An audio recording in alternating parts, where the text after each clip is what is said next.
So let's talk about those unfinished, half-finished tracks that you've been having sit on your hard drive for probably months and months, maybe even years, and this really bad habit that maybe you've been developing where you just don't finish the tracks that you start, whether that's because you're getting lost in the weeds and you're trying to just edit or manipulate things that are kind of getting you away from the bigger picture of things, or you just don't have any sort of a process to understand how do you start with a creative concept and then execute it and move all the way into the point where you can hit balance and be satisfied with it so that you just create a habit of productivity. So in this series, or I should say in this video of the Sync Psychology series, what we're going to do is talk about how to eliminate from your life any more half-finished tracks. Like that should just be a thing that you no longer do starting today. So after finishing this one tutorial, this video you're watching right now, challenge yourself to never have a half-finished or unfinished track ever again laying on your hard drive. You should always be able to hit bounce. And what I'm going to do in this presentation is share with you what I call the professional production process. I had to throw the 3 P's in there to make so it's like a little catchy.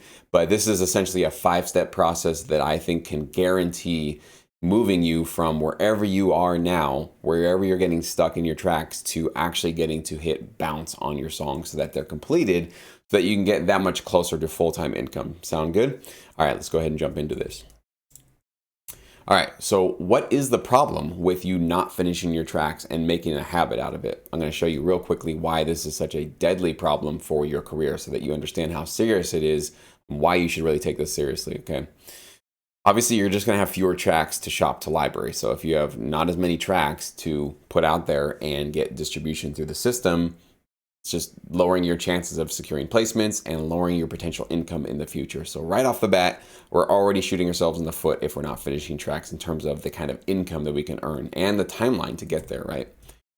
Speaking of, this will push your timeline back a lot, and probably nothing more than this will push your timeline into full-time income as far back as this will probably do it, because when you are not finishing tracks, you're basically if you can compare yourself to a producer who is finishing their tracks every single week, they're basically building up their catalog and getting out there and having potential placements all over the place while you're still in sort of phase 1, still trying to figure out how to get your tracks finished, right? So you can't really even move on to that phase 2 about working with libraries, getting your tracks distributed out there, and starting to see your royalties pile in until this one fundamental task is completed, okay? So if you've been struggling with this for a long time, it's good news for you, because you're going to get that solved for you today. But it is one of those things that you can't get ahead of yourself and start thinking about partnering with libraries and what kind of royalties am I going to make when you're still at this point of, if you were in the NBA, this is learning how to dribble. This is basically the foundational building block, the foundational skill that you build all the other skills in this industry upon, okay? This is one of the biggies. It's going to be creating, and it has probably already created in you, a habit of letting yourself down, right? So if you've been doing this over and over again, where you start a track because you're excited and then you just get lost halfway through it, you don't finish it, well, what you're doing to your brain is you're starting to create a habit of accepting that for yourself, that basically it's okay for you to start a track and not finish it. And then your brain in the future, when you're in the middle of a track and you don't want to finish it because you can't find the right sound or whatever your issue is, your brain now has this history of saying, it's okay, we've quit many times actually. That's actually normal for us. We quit halfway through on almost all the music that we produce, or at least a lot of it. So what's the difference now? It's not really even like letting ourselves down, because this is just normal for us. So this is a big danger right here, is creating that sort of normalcy of stopping halfway through and not just pushing yourself to complete your tasks, okay? And what that leads to is fatigue and burnout. So I know this for myself personally, that I used to have this really bad habit of starting a whole bunch of different tracks because I just would get excited, right? I got excited. Oh, I want to do this. I want to do that. Open up my DAW the wrong way. I will show you guys the wrong way to open up your DAW and start a track. I was doing it the wrong way. And I would constantly get a couple of beats into it and then just go, I don't know, maybe this isn't working, close. And then I was just kind of bummed out that it didn't work out. I didn't see the vision. I didn't get to kind of bring it into reality, what I was hearing in my mind. And so that kind of created this little bit of fatigue that kind of started settling into my brain. And I'm sure it's happening to you as well. You just kind of feel a little bit tired, and you just kind of feel a little bit, it's almost like starting a bunch of projects around the house and never finishing any of them. And as you just look around the house and you just see, well, There's a lot of stuff that I still haven't done yet, right? So that just makes you feel more tired and not accomplished, right? When you finish a task, when you say, I'm going to do this, and you finish it, think back in your life right now, visualize. And I'm not talking about music. You know, you're mowing the lawn, you're doing some errands, you're whatever, doing something that you know that you can accomplish. Once it's done and you check it off your list, you get a boost of energy. You get this boost of confidence. You get this boost of something that says, you're competent. You're able to put your mind to something, go do it, and execute and get the job done. And that helps build confidence in you for later down the road when you have new tasks that you need to do. You have that sense of confidence and that energy to know that I'm somebody that finishes tasks, right? A big part of all of this is you need to create a new identity for yourself, okay? Up until now, you might have not even realized this, but you've been telling yourself and your brain, oh, I'm the producer that just sometimes gets tracks done, but most of the time I don't. And I'm the producer that just can't quite finish things. And I'm the producer that's just losing motivation all the time. That might be something you're kind of subconsciously telling yourself. And right now we're going to stop that. Like, that's no longer your story. That's not who you are. That's just a really bad habit that you've fallen into, but it's not actually your natural state. Your natural state is to be productive, right? And that's what we're going to be telling ourselves. That's what we're going to be using. We're going to talk about affirmations and that kind of thing, okay? And of course, when you keep doing this, you're letting that critic that we all have inside of us win. Okay, that's the critic that says you're not good enough, you'll never succeed, this track sucks, you're not as good as the other people I've been hearing out there. That's the critic, right? And when you constantly don't finish your tracks, you're just letting that little voice inside of you win. And if you listen to that enough, it starts to take over. And that little voice starts to kind of run your life and put you in fear mode where you just don't want to try new things and you don't even want to go for things that you want to get out of life because that critic is just so loud and it's dominating everything that you're thinking about, okay? We don't want to let that critic win. The critic has a time and place, and we're going to actually allow it to do its job, but we don't want it to dominate, right? We don't have the imbalance where it's just driving, it has the controls on our life. We really don't want that, okay? And of course, when you don't finish tracks, just know that that is not what professionals do, okay? If you want to be a professional sync licensing producer, you should do what professionals do. Even right now, even though you are pre-royalties, you're maybe even getting accepted by a library, maybe you're in the beginning phases of this entire business, you should still act like a professional, okay? And so this is what professionals do. When they start a track, they finish a track, okay? So just basically act. It's just faking it till you make it. Fake it like now, pretend and tell yourself, this is a good affirmation, I am a professional sync licensing producer. That's actually something that I recommend. If you're watching this now, say it to yourself, repeat it to yourself, write it down, put it on a piece of paper, stick it up on a sticky note, put it all over your studio room. Look at that all the time. I am a professional sync licensing producer, or however you want to rephrase it for yourself that really resonates with you. And have your own voice say that to yourself as many times as possible. Or say something like, professionals finish their tracks. Okay, you can put that all over the place. This is something that is absolutely working for me. Affirmations absolutely change my mind. It absolutely changes how I look at myself. It changes that story, that kind of script that I have in my mind. Because the thing is if we don't do these affirmations, sometimes it's the subconscious scripts, like the ones I was telling you about, the ones that say, well, you're not really a professional and you don't really finish things. Those kind of unhelpful stories, narratives, can sometimes drive us and kind of dictate what we're going to do, and it's going to basically drag us back in life. So rather than just letting whatever our brains do it, why don't we actively supply our brains with some positive affirmations and some positive storylines and narratives and new identities for ourselves that actually help us? It might sound hogwash, it might sound hippy-dippy, voodoo, new age stuff to you, and that's okay. All I'm asking is that you try it. It's free, it doesn't cost you anything, it takes a couple of minutes basically to do it, and just see for yourself how this kind of stuff starts to change how you think about yourself and your productivity, okay?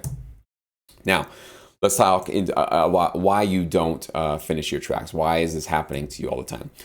These are the most common ones that I've gotten from most of you guys from our conversations. One, a lot of you guys are just getting lost in the weeds, okay? You're starting with a creative idea, and then you go, that snare is not perfect, and then you just kind of keep whittling away on the snare sound, and then you forget, where was I going with this track? And you kind of you get lost, right? So you're looking too much at the details too early on in your creative process, whereas opposed to kind of not being the critic in the beginning and just letting the creative process flow and getting the ideas out there. Some of us want to go, that kick, and I'm guilty of this too. That kick is just not perfect.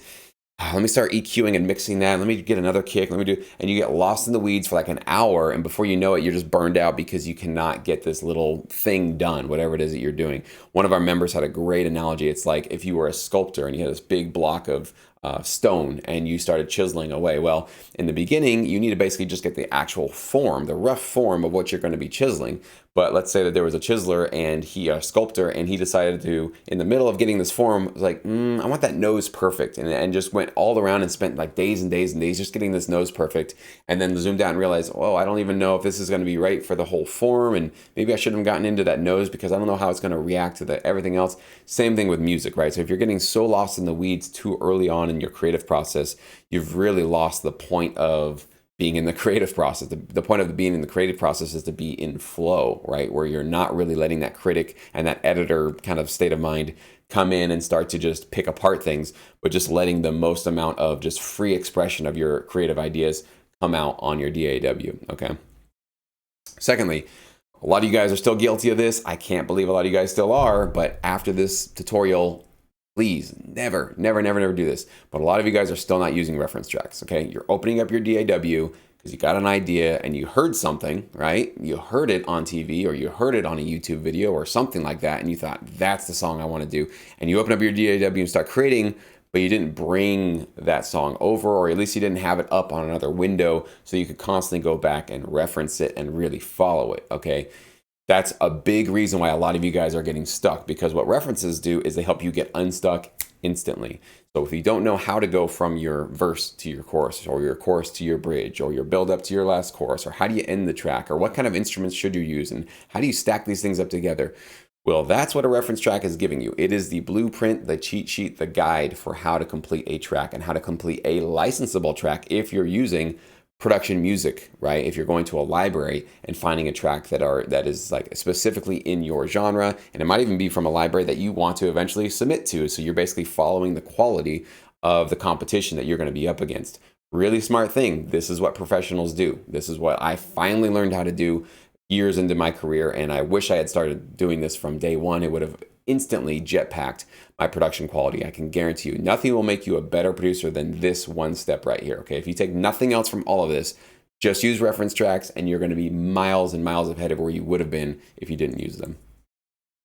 A lot of you guys can't find the right sounds. You get stuck. You're like, I need to get that bass. Where's the bass sound? And you're sampling through tons, hundreds, thousands of presets, can't find it. Then you get burned out, close the DAW, okay? We're gonna talk about how to make sure that does not happen in the middle of your creative process, because again, that's an example of how you start in your creative process, but then you're looking for sounds, which is kind of more the editor selective, a different part of the brain. So we're kind of going back and forth a little bit. So we're gonna make sure that we don't have to interrupt our creative process to go find the right sound. So I'll talk to you about that.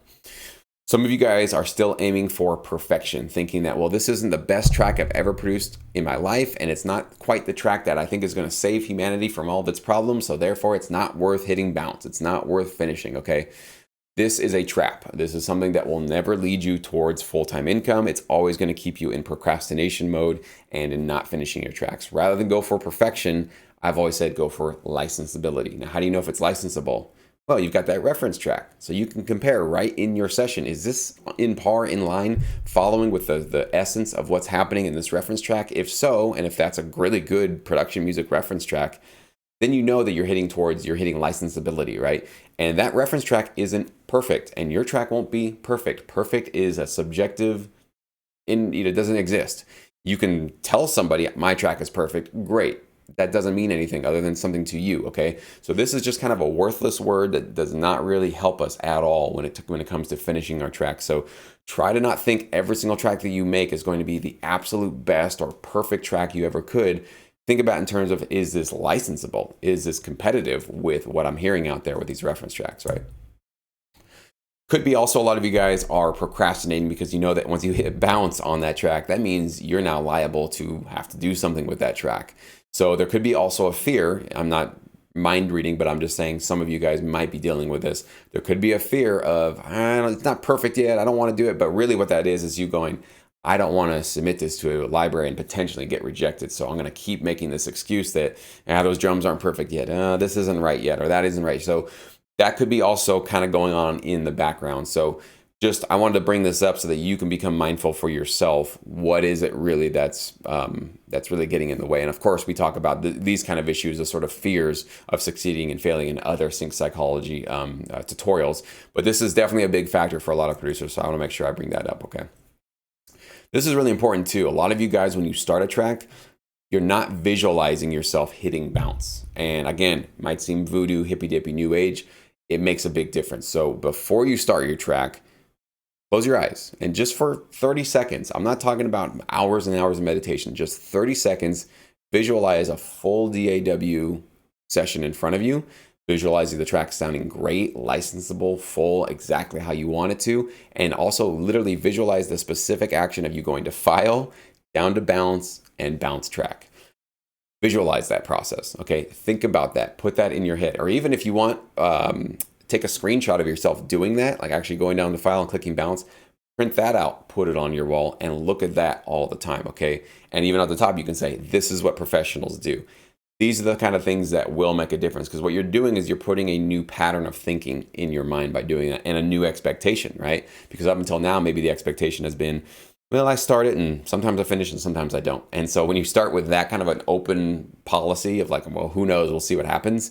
Well, you're leaving open the possibility that you could not finish your track. So we're going to close that door and we're going to only open up the door that says, when I start tracks, I finish it because I'm going to click bounce. And just visualizing that, putting that, maybe that, printing that on your wall.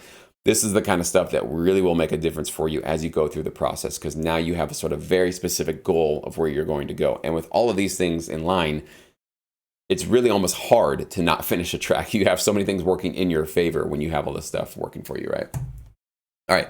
So now, as promised, I'm going to give you my professional production process. Okay, 5 steps, very simple, very easy. And I'm going to make sure that if you can follow these things, you will see that you're going to get much more done and you're going to be able to finish those tracks. Okay. Step 1, as I said before, a must, find a production music reference track. Okay, go to a music library website. If you can't download it, which most of them you're not going to be able to, keep it up on a session next to you. If you find one on YouTube, keep that up next to you. Or if you do find one that you can download, then download it. Okay, if you have the ability to do that, right, legally and with somebody's permission, or pay for it, right? Okay. Step 2, you need to preload your session with all the needed sounds, okay? This is a big reason why a lot of you guys are getting stuck. Like, I can't find the right snare, the right bass, the right this. It's because you're starting with an empty session, and then as you decide you need a bass guitar or a bass synth, you have to go find that sound. And so you're kind of constantly going and moving back and forth between on your keyboard, creating the music, to searching through your files, trying to find something. So you're switching between 2 different parts of the brain, and that's what's constantly interrupting your creative flow. So if you preload, you stack up your entire session with, your drums, guitar, bass, strings, piano, sound effects, even percussion sounds, shakers, tambourines, snares, hi-hats, everything that you think you're going to need based on what you're hearing in your reference track. And we have a tutorial basically on how to analyze a reference track here in Sync Academy, so go check that out if you need more instruction on how to do that. But if you're doing this beforehand, you won't have to search for the sounds later. So just imagine and visualize that now, having all of your tools in front of you, right? If you were a painter and you needed 20 colors to finish your painting, do you think it's a wise idea to just have one color on your little palette here and then have to go digging through your crates every time you needed a new color? No, it's better to have all 20 colors right here, right on your hand, so that as you're going towards painting your painting, you know exactly how to get to it and you can get to it quickly, so that as you're in flow and you're visualizing the painting, all you got to do is just a tiny little movement to go get it. Same thing here in your DAW. It's a tiny little click of a button, boom, you've got the sound ready to go. So that's what we're doing. We're shortening the time between wanting the sound and getting the sound, right? That's what really helps here. Step 3, we only are going to stay in creative mode at first. Okay, so a lot of times we want to go from creating that drum track, that piano line, whatever it is, but then we want to immediately go into editor mode. Oh, I need to change that. I need to fix that. Okay, no, this isn't perfect. Or, that kick could be a little bigger. Let me do this. Let me do this. Try with everything you can to stay out of that editor mode, out of that critic mode in the beginning. It's okay if your drums don't feel perfect yet. It's okay if the piano sound you're working with isn't the exact right piano sound that you really wanted to, but it works enough for you to visualize, because most of us can hear what our track could sound like when it's done. So stay in that mode. I think that's actually the better mode to stay in the beginning, when you're imagining what the final product is. It might not sound like that now, but that's okay. And not get into the weeds, not getting lost into fixing all these tiny little things in the beginning, and just stay in creative mode and just pour all of these creative ideas out there, following in line with the reference track, okay? That's really, really, really important to stay in there as long as possible. Now, how long do you stay in there? I think you stay as long as you have a full outline of the track, right? Which means from the beginning to pretty much the end of it, you have your, a couple of verses, a couple of choruses, whatever your structure is, or if it's just a big continuous build like a trailer track, you at least have an outline of the entire track from start to finish. And it's not perfect, it's not done. We haven't gone to critic or editor mode yet, but at least you have a big chunk. You have that like outline, or the figure, right, for the chiseler. You just kind of have an outline of the body there, so you know what it looks like, so that now when you turn on your editor or critic mode, you can start to chisel away and make the nostrils look really good, and go to the ears and go to the little parts that you can start to really finish up. But I think it's really important to stay, even with a hat, even if you want to, this is above and beyond. But maybe go get a couple of hats if you want to, and literally get like 2 white hats, and one of them put it on creative mode and the other one could be editor mode or something like that. And literally when you're creating, put that hat on. And you might think this is ridiculous, but things like that really do make a difference. And you can realize that, like, wait a minute, no, I'm wearing the creative hat right now. Or just visualize it. You can literally just put it on and know that when you have that hat on, it's just time to let it flow. Just get yourself into that state of mind of like, it's okay. I'm not looking for perfection. I'm not looking for everything to work out right now. I'm just looking to stay inspired and get that emotion, get that feeling to really come out on my DAW screen. Step 4, once you have that rough outline, you have the sort of basics down, then we can take that creative hat off and we can put the editor hat on. Okay, so that's when the editor can come in. That's when you can swap out sounds if you need to. That's when you can change the transitions if you need to. If you need to start switching out or EQing or compressing. Even this is obviously where we're going to be doing the mixing and the mastering of the track. Okay, so this is much more of the critic, the editor, sort of fine tuning, kind of putting the polishing, the final touches on the track. Okay, but this should be at the very end. Now, this is not always the fun part though of tracks. So this is where a lot of people stop, because the creative mode is the fun part. That's playing in the sandbox, letting things just move around. But when you get to the editor hat on, that's when you have to make choices. Things have to get taken out, stuff that you maybe liked, but you're like, it probably needs to go. And you're making these tough decisions. This is where a lot of producers just kind of bail out. This is a big step where you're going to need the previous ideas for how to make sure you don't burn out, right? Using that reference track, visualizing yourself finishing the track, having your sessions already preloaded. Even you can have your mastering plugins already preloaded. You might need to just adjust them, but just having sort of already a chain of, I like this EQ, this compressor, this limiter, this spacer, this imager, right? That kind of thing.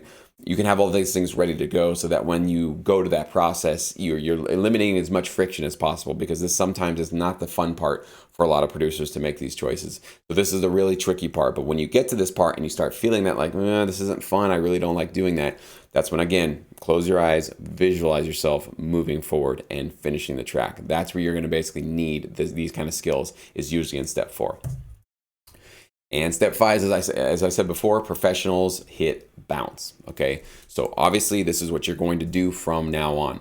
Now, one thing I also want to say, that even if you don't think, I want to say, for those of you that are still in the beginning phases and you're still trying to get your tracks up to par with the licensing standards out there, step 5 doesn't mean you hit bounce and then that track has to be sent to a library. Okay, even if these tracks that you're doing right now never see the light of day anywhere, it's still a good idea to do all this and to always hit bounce in your track, so that when you move on to the next one, you have that built-in confidence. Hey, I finished the last track, I'm going to finish this one. This is my new normal, right? This is the new narrative. This is a new identity. This is a new story that I'm moving into and telling myself.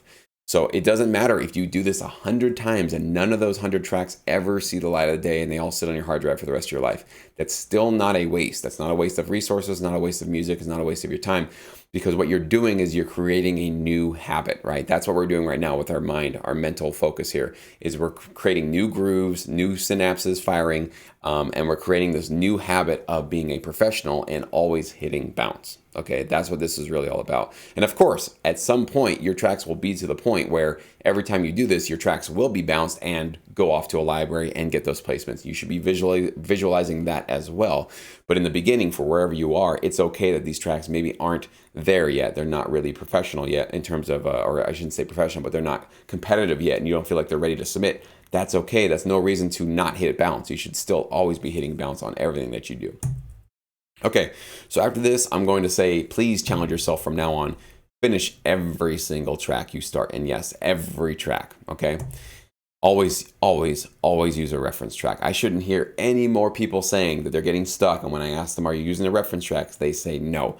That should not exist. If you've watched this tutorial, you should now know 100% how serious I am about that and why that's something that's just a must for everybody who's getting stuck. Even if you're not getting stuck, this is just something for every professional sync licensing producer to get in the habit of doing.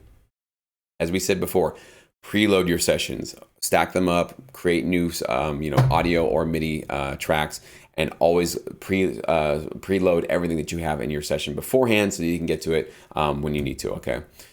As I said before, stay in creative mode first. Try to let go of that critic mode. Try to let go of that editor that wants to go in and fine-tune things too quickly in the creative process.